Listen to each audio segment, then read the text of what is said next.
Okay, hello everybody. So in last class we started in last class we completed the chapter agriculture, that was chapter 4 of geography. Okay, in today's class we will discuss question and answers and map of that chapter. Okay, so firstly मैं बता दूँ कि question and answers एक website है called as learncbsc.in. Question answers मैं हमेशा उस website से कराती हूँ, ठीक है. सो आप लोग आज मैं उसी वेबसाइट से कराऊंगी, तो अगर आप लोग को देखने हो question answers extra, so that is a really nice website. अगर आप लोग को एक्स्ट्रा क्वेश्चन आंसर्स देखने हो, so please make sure to refer that website. Okay, now comes question number 1. What is the importance of agriculture in Indian economy. ठीक है, Indian economy में agriculture का क्या इम्पोर्टेंस है. नाउ अब ये चीज़ मैंने आप लोग को चैप्टर में बताई थी, स्टार्टिंग में भी बताई थी, उसके बाद जब एंड वाले टॉपिक्स हो रहे थे, impact of globalisation, technical reforms, वो सारे टॉपिक्स हो रहे थे, तभी मैंने आप लोग को बताया था कि इंडिया की 2/3 पॉपुलेशन जो है वो एग्रीकल्चर प्रैक्टिस करती है, डायरेक्टली या फिर इनडायरेक्टली. इंडिया एक एग्रीकल्चरल कंट्री है, ठीक है, और agriculture is the main stay of India's economy. इसका क्या मतलब हुआ कि ज़्यादा से ज़्यादा लोग, दैट इज़ 60% ऑफ लोग जो हैं, ठीक है, they do agriculture, they depend on agriculture. तो इंडिया की इकोनॉमी का मेजर फैक्टर है एग्रीकल्चर. उसके अलावा it contributes for 26% of GDP, ठीक है. It also ensures food security for country and produces several raw materials for industries, ठीक है. कंट्री के अंदर खाना प्रोड्यूस करता है एग्रीकल्चर, और उसके अलावा इंडस्ट्रीज़ के लिए रॉ मटीरियल्स भी एग्रीकल्चर प्रोड्यूस करता है. Agricultural development is therefore a precondition for our national prosperity. तो क्वेश्चन ये पूछा गया था कि एग्रीकल्चर का क्या इंपॉर्टेंस है इंडियन इकोनॉमी में, ठीक है. तो उसको पूरा एक्सप्लेन किया गया कि एग्रीकल्चर इतना GDP में कंट्रीब्यूट करता है, इतनी जॉब्स क्रिएट करता है, कंट्री में खाना प्रोवाइड करता है, ठीक है. 2/3 ऑफ द पॉपुलेशन एग्रीकल्चर से एंगेज्ड है. तो ये सारे पॉइंट सबसे पहले मेंशन किए गए. उसके बाद लास्ट में कंक्लूड किया गया कि agriculture is the agricultural development is there for a precondition for our national prosperity, ठीक है. अब ये क्वेश्चन एग्जाम में आई थिंक 3 मार्क्स से ज़्यादा का नहीं आएगा, ठीक है. तो 3 मार्क्स में इतना लिखना सफिशिएंट नहीं है. 3 मार्क्स में आप लोग को थोड़ा सा ज़्यादा लिखना पड़ेगा. मे बी आप लोग कुछ इनमें से पॉइंट्स डिस्क्राइब कर सकते हो, ठीक है. तो कोई भी वेबसाइट पे आप लोग को बिल्कुल परफेक्ट आंसर्स नहीं मिलेंगे. ओके, सो इस वेबसाइट पे भी बिल्कुल परफेक्ट आंसर्स नहीं है, बट क्वेश्चंस अच्छे हैं, एक्स्ट्रा क्वेश्चंस अच्छे हैं, इसलिए मैंने वेबसाइट चूज़ करी. तो आप लोग को पता है 3 नंबर के क्वेश्चन में you need to write 6 points, 6 points, 6-7 point छोटे छोटे लिख सकते हो, या फिर 3-4 पॉइंट्स बड़े बड़े लिख सकते हो. इसके अंदर 6 पॉइंट्स लिखे हुए हैं छोटे छोटे, बट वो काफ़ी ज़्यादा छोटे हैं. आप लोग को थोड़ा थोड़ा इन 6 पॉइंट्स के अंदर बढ़ा के लिखना है एग्जाम में.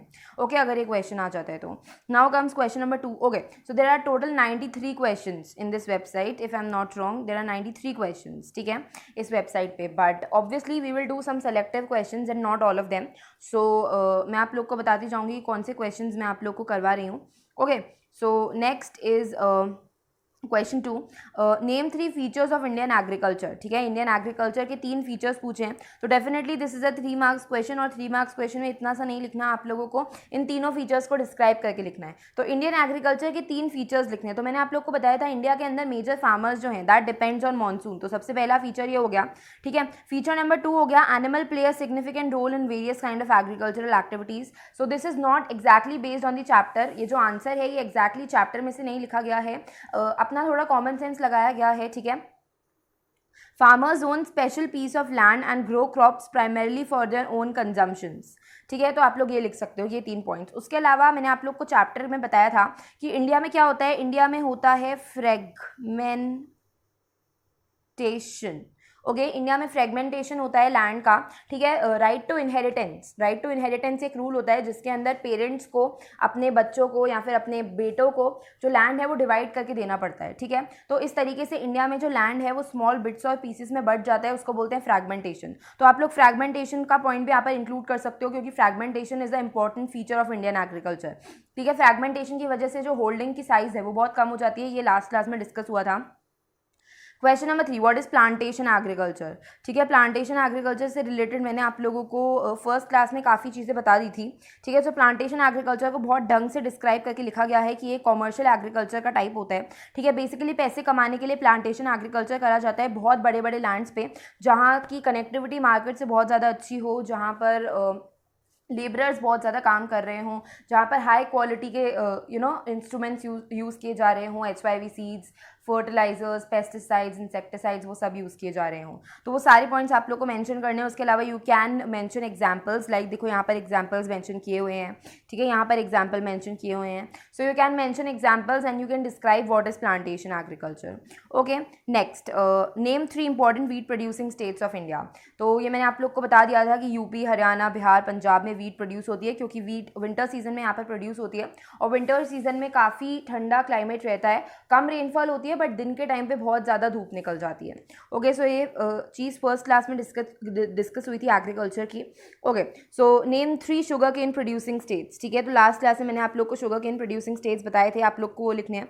सो देखो ये जो छोटे छोटे 1 मार्क्स क्वेश्चन है, ये तो मैंने आप लोग को डायरेक्टली लास्ट क्लास में बता दिए थे, ठीक है। So we will skip that and distinguish. Now distinguish is very important, बहुत बार पूछ लिया जाता है डिस्टिंग्विश, एंड आप लोग को पता है कि डिस्टिंग्विश करने का ये सही तरीका नहीं है। आप लोगों को डिस्टिंग्विश हमेशा बीच में लाइन बना के एक साइड पे राबी और एक साइड पे खारिफ लिख के करना है, ठीक है। अगर आप लोग ऐसे करते हैं तो आप लोग का आंसर पूरा गलत हो जाएगा। तो डिस्टिंग्विश कैसे करना है यू नो, ठीक है। अब राबी और खारिफ में कैसे डिस्टिंग्विश करोगे, मैंने आप लोग को बता दिया था कि राबी से रिलेटेड आप लोग को एक वर्ड याद रखना है, दैट इज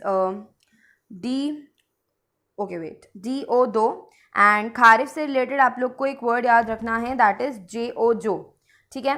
सो खारिफ जो होता है that is a monsoon season crop, तो वो जुलाई में सो करना स्टार्ट करते हैं और अक्टूबर में हार्वेस्ट कर देते हैं, और राबी को अक्टूबर में सो करना स्टार्ट करते हैं और दिसंबर में हार्वेस्ट कर देते हैं। So rabi is a winter season crop and kharif is a monsoon season crop, ठीक है। तो वो आप लोग को लिखना है, ठीक है।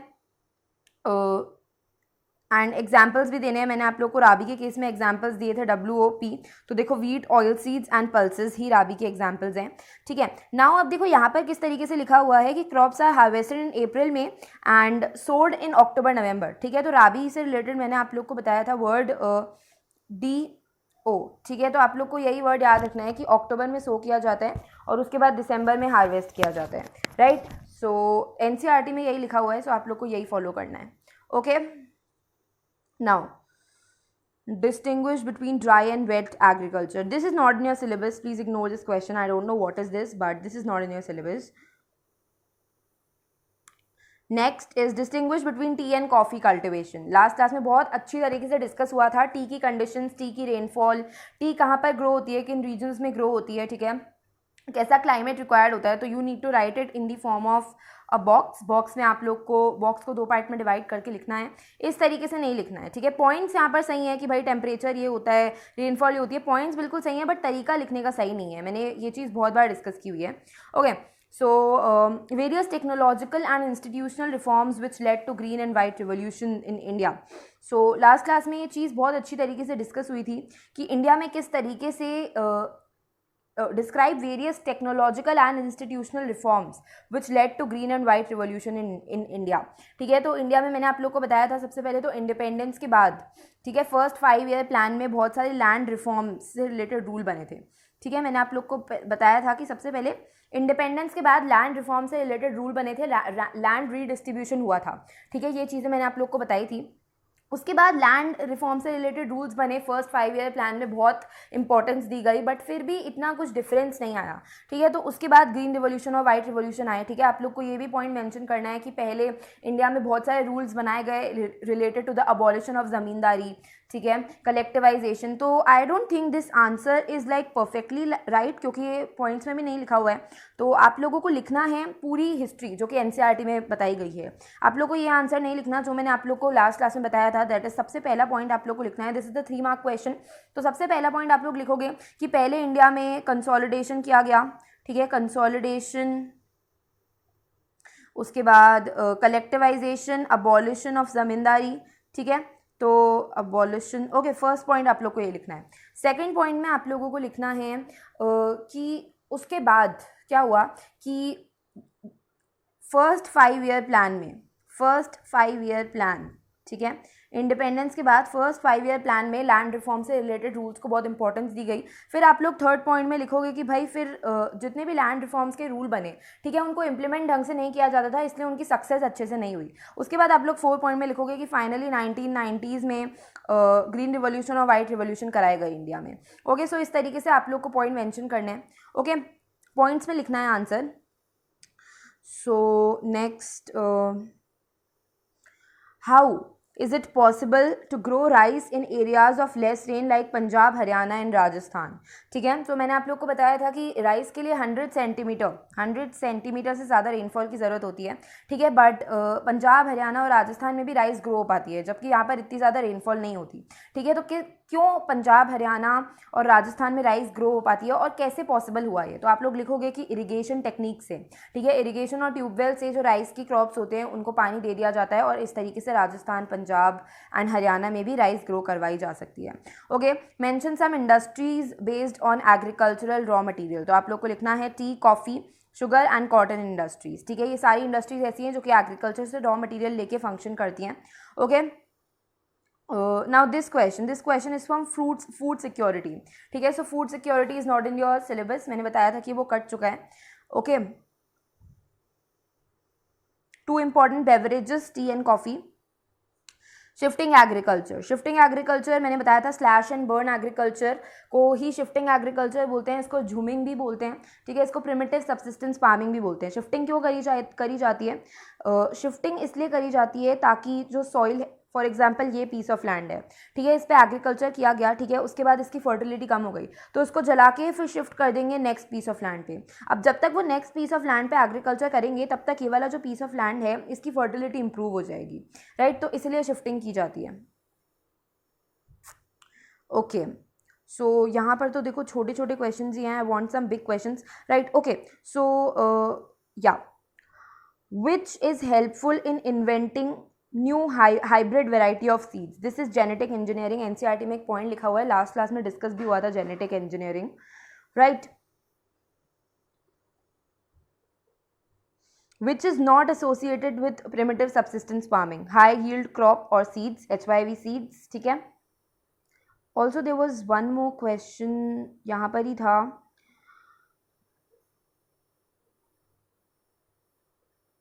Okay, I don't know but वो मिल नहीं रहा. Anyways, we will discuss some more questions. Which crop is grown in Z season? Cucumber.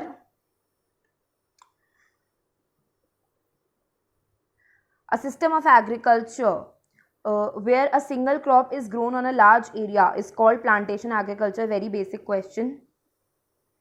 States which have abundance of rice production, Bengal and Bihar. ठीक है, so next, मेज का major producer Bihar.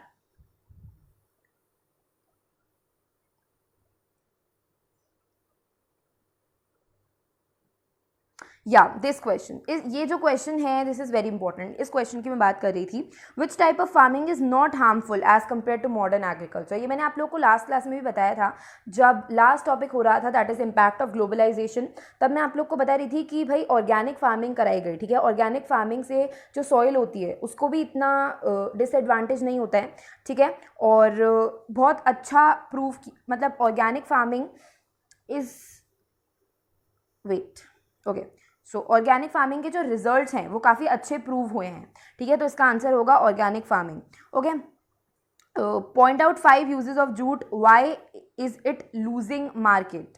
ठीक है, सो आप लोग को 5 यूजेस लिखने हैं जूट के. ऑब्वियसली ये क्वेश्चन या तो 5 मार्क में आएगा या 3 मार्क में आएगा. तो जितने भी यूजेस आते हैं आप लोग को जूट के, कि भाई गनी बैग्स बनाने में, mats, robes, yarn, carpets, other artifacts बनाने में. ठीक है, सो ये सब चीज़ आप लोग लिख लोगे, but you need to write it in the form of points. ठीक है, फॉर एग्जाम्पल आप लोगों ने पॉइंट 1 लिखा कि गनी बैग्स. ठीक है, तो आप लोग लिखोगे jute is use to make gunny bags. In that gunny bags wheat, rice etcetera are stored. ठीक है, पॉइंट नंबर 2 आप लोगों ने लिखा रोप्स. ठीक है, तो आप लोग लिखोगे very high quality nice ropes are made with the help of jute which is required in lot of mechanical activities. ठीक है, तो इस तरीके से आप लोग को कॉमन सेंस लगा के भी लिखना पड़ेगा. Okay, so why is it losing market? तो मैंने आप लोग को लास्ट क्लास में बताया था कि आजकल ज़्यादा जूट जो है वो खरीदते नहीं है लोग, क्योंकि सबसे पहले तो उसकी वो बहुत ज़्यादा एक्सपेंसिव होती है. ठीक है, और सिंथेटिक फाइबर से काफ़ी कॉम्पिटिशन फेस करना पड़ रहा है जूट को. ठीक है, सिंथेटिक फाइबर्स जो होते हैं वो काफ़ी चीप होते हैं. ठीक है, इसलिए लोग सिंथेटिक फाइबर्स खरीदते हैं और जूट के थैले ये सब नहीं खरीदते हैं. Okay, now we will move on to some good 5 marks questions because all these questions are very very general questions. ठीक है, how maize is used, in which season it is grown, describe briefly the soil temperature and all of that. So इसलिए मैंने आप लोग को table के form में पढ़ाया कि देखो ऐसे क्वेश्चंस आ जाते हैं, ठीक है. उसके बाद काफ़ी बच्चे कंफ्यूज हो जाते हैं कि भाई मेज़ की क्या सॉइल थी, तो इसलिए मैंने आप लोगों को इन द फॉर्म ऑफ टेबल पढ़ाया ताकि अभी ऐसे टाइप के क्वेश्चंस आ जाएँ तो आप लोग कंफ्यूज ना हो. Okay, now we will move on to some big nice questions. Food security का बड़ा क्वेश्चन मिला which is not in our course.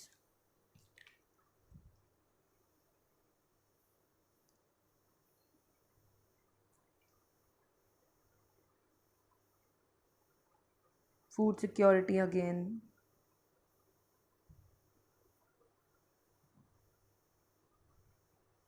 Okay. ये सारे क्वेश्चंस आई थिंक ऊपर थे.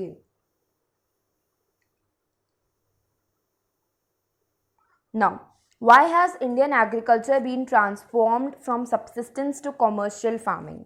Now, अब subsistence और commercial इन दोनों words का मतलब आप लोग को पता होना ज़रूरी है इस question को attempt करने के लिए. subsistence मतलब कि सिर्फ गुजारे के लिए, ठीक है. फॉर एग्जाम्पल एक कोई रीजन है, ठीक है, वो राइस प्रोड्यूस कर रहा है, ठीक है, वो राइस प्रोड्यूस कर रहा है. अब वो रीजन राइस दो तरीके से प्रोड्यूस कर सकता है, एक तो सबसिस्टेंस तरीके से और एक कॉमर्शियल तरीके से, ठीक है. फॉर एग्जांपल कोई स्टेट है उड़ीसा, ठीक है, उड़ीसा का एग्जांपल ले लेते हैं. उड़ीसा राइस प्रोड्यूस कर रहा है तो वो दो तरीके से राइस प्रोड्यूस कर सकता है, सबसिस्टेंस तरीके से या फिर कॉमर्शियल तरीके से, ठीक है. सबसिस्टेंस तरीके से अगर उड़ीसा राइस प्रोड्यूस कर रहा है तो सिर्फ वो जो राइस प्रोड्यूस होगी उससे उड़ीसा की डिमांड ही फुलफिल होगी.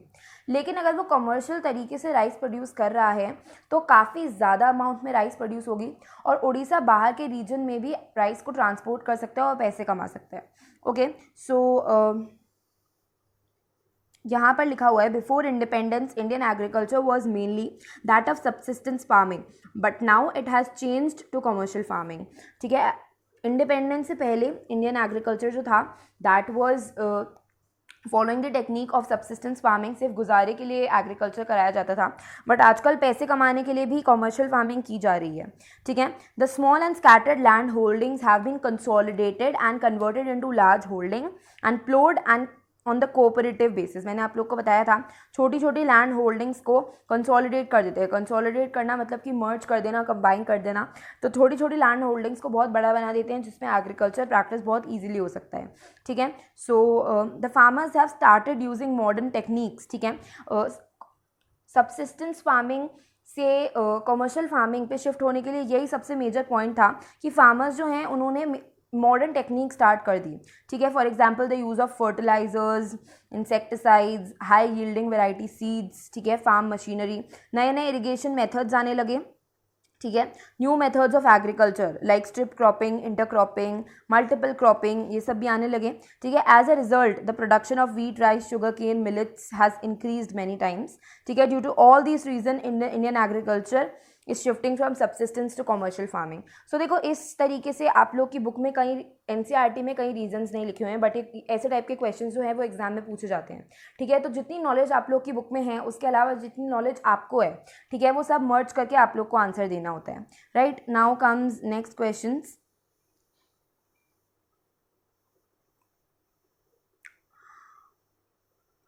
अगेन देखो यहाँ पर राबी, खारिफ और जैद से रिलेटेड क्वेश्चन पूछा गया है. ओके, अगेन देखो यहाँ पर प्लांटेशन फार्मिंग से रिलेटेड क्वेश्चन पूछा गया है, ठीक है. कमर्शियल फार्मिंग का पूछा गया है, कमर्शियल फार्मिंग की characteristics. Okay, so commercial farming की क्या कैरेक्टरिस्टिक्स होती हैं कि ज़्यादा insecticides, pesticides, HYV seeds, chemical fertilizers, ये सब यूज़ होते हैं, ठीक है. स्लैश एंड बर्न एग्रीकल्चर के बारे में पूछा गया है. ओके, सबसिस्टेंस फार्मिंग मैंने आप लोग को बताया था उसके मेजर पॉइंट्स क्या होते हैं कि उसके अंदर काफ़ी प्रिमिटिव पुराने टूल्स यूज़ होते हैं, ठीक है. उसके अलावा कुछ भी like insecticides, pesticides, HYV seeds कुछ भी यूज़ नहीं होती और बहुत पुरानी टेक्निक से करा जाता है. जो इरिगेशन है उसके लिए मॉनसून पे डिपेंडेंट रहा जाता है. ओके, ग्रोथ ऑफ राइस, ठीक है.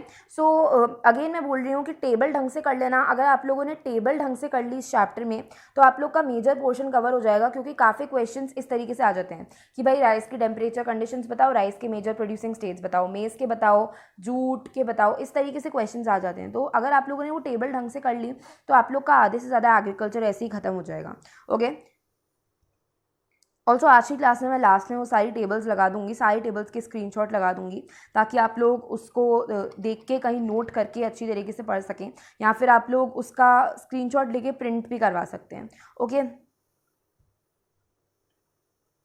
now how technological and institutional reforms has been able to improve the condition of Indian farmers. Okay, so देखो स्टार्टिंग से लेकर एंड तक जो भी मैंने आप लोगों को कल बताया था टेक्नोलॉजिकल रिफॉर्म्स में, ठीक है. सबसे पहले मैंने आप लोगों को बताया कि कैसे इंडिया जैसी कंट्री में टेक्निकल रिफॉर्म्स की बहुत ज़्यादा ज़रूरत है. मैं आप लोग को पॉइंट वाइज रिवाइज करा देती हूँ. देखो, मैंने सबसे पहले आप लोग को बताया कि इंडिया जैसी कंट्री में जिसके अंदर 60% of its population is engaged in agriculture, India जैसी कंट्री में टेक्नोलॉजिकल और इंस्टीट्यूशनल रिफॉर्म्स लाने की बहुत ज़्यादा ज़रूरत है. पॉइंट नंबर 2 मैंने आप लोग को बताया कि कंसोलिडेशन, कलेक्टिवाइजेशन, अबॉलिशन ऑफ ज़मींदारी, ये सब किया गया था. पॉइंट नंबर 3 मैंने आप लोग को बताया कि लैंड रिफॉर्म्स से रिलेटेड बहुत सारे रूल्स बनाए गए थे फर्स्ट 5 ईयर प्लान में. उसके बाद मैंने आप लोग को बताया था related to the green revolution और वाइट रिवॉल्यूशन. ग्रीन रिवॉल्यूशन और वाइट रिवॉल्यूशन क्यों कराए गए थे? ताकि क्योंकि बेसिकली पहले क्या हुआ था, जो लैंड रिफॉर्म से रिलेटेड रूल्स बनाए गए थे फर्स्ट 5 ईयर प्लान में, वो इतनी अच्छी तरीके से इंप्लीमेंट नहीं हो पाए, इसलिए ग्रीन रिवॉल्यूशन और वाइट रिवॉल्यूशन कराया गया. उसके बाद मैंने आप लोगों को क्रॉप इंश्योरेंस से रिलेटेड बताया कि क्रॉप इंश्योरेंस क्या होता है, ठीक है. उसके बाद मैंने आप लोगों को किसान credit card, cooperative banks, loans, इनसे रिलेटेड कुछ बताया, ठीक है. उसके बाद मैंने आप लोग को एक चीज़ बताई थी, मिनिमम सपोर्ट प्राइस, ठीक है. किसी को भी अगर फार्मर से क्रॉप खरीदना है तो उस मिनिमम प्राइस पे खरीदना पड़ेगा, ठीक है. उससे कम प्राइस पे नहीं खरीद सकते क्योंकि फार्मर को प्रॉफिट नहीं हो पाता, ठीक है. सो जितना भी मैंने आप लोगों को टेक्नोलॉजिकल एंड इंस्टीट्यूशनल रिफॉर्म्स में बताया, आप लोग के पास अगर कोई भी क्वेश्चन आ जाए रिलेटेड टू दैट, आप लोग को पूरा एक्सप्लेन करना है, ठीक है. 5-7 पॉइंट्स अच्छी तरीके से बड़े बड़े एक्सप्लेन करने हैं. नाउ अगेन देखो, टेक्नोलॉजिकल और इंस्टीट्यूशनल रिफॉर्म से रिलेटेड क्वेश्चन आ गया है. So I think that is it for all the question and answers around. We have discussed I think 20-30 question answers in today's class. Now we will come to maps, ठीक है. Question answers इतने ही थे. Now we will come to maps. Okay, so maps के लिए wait, let me describe maps nicely to you. Okay, so देखो, कल मैंने आप लोगों को कराई थी टेबल्स, ठीक है. कल और लास्ट क्लास में भी मैंने आप लोग को टेबल से जितने भी एग्रीकल्चर हैं वो पढ़ाए थे, जितने भी एग्रीकल्चरल क्रॉप्स हैं वो पढ़ाए थे, ठीक है. और मैप में क्या आता है, एग्रीकल्चर के मैप में क्या आता है, ठीक है. वीट से रिलेटेड मेजर एरियाज, राइस से रिलेटेड मेजर एरियाज, जूट से रिलेटेड मेजर एरियाज, मेज, शुगर केन, मतलब जितने भी मैंने आप लोगों को क्रॉप्स कराए उनसे रिलेटेड मेजर एरियाज जो हैं वो मैप्स में आते हैं. नाउ अगर आप लोग वो टेबल को ढंग से देखोगे तो आप लोग को पता चलेगा कि उस टेबल में लास्ट में एक कॉलम था, that was major states, right. अगर आप लोग उस टेबल को देखोगे तो यहाँ पर ऐसे कॉलम्स थे कि भाई कौन सा क्रॉप है, कितने टेम्परेचर, फीचर्स, और लास्ट में एक कॉलम था मेजर स्टेट्स, ठीक है. अगर आप लोग सारे क्रॉप्स के स्टेट्स याद कर लोगे तो आप लोग का मैप हो जाएगा. ओके, सो एग्रीकल्चर के केस में मैंने आप लोगों को बीच बीच में काफ़ी ट्रिक्स भी बताई थी कि किस तरीके से आप लोग को अलग अलग स्टेट्स याद करने हैं, ठीक है. तो एग्रीकल्चर के केस में आप लोग को सिंपली सिर्फ स्टेट्स सारे याद कर लेने हैं. अगर आप लोग स्टेट्स याद कर लोगे तो मैप हो जाएंगे, ठीक है.